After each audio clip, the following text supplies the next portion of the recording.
Yo! What's up guys? Eto, it's Thursday afternoon na naman. Malamig na Thursday dito sa Japan. Nagyayelo na naman.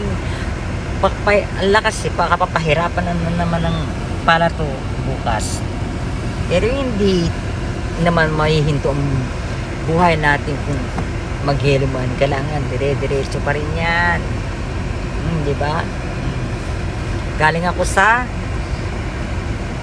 doon na sa isang hindi ko na sabihin para tayo makasweldo.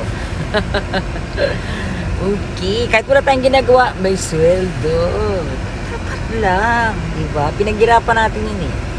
Okay, tingnan nyo may yelo. Oh, yan, nag-i-snow siya. Oh. Snow, pero ang lalaki ng patak niya. Ang lalaki ng mga patak.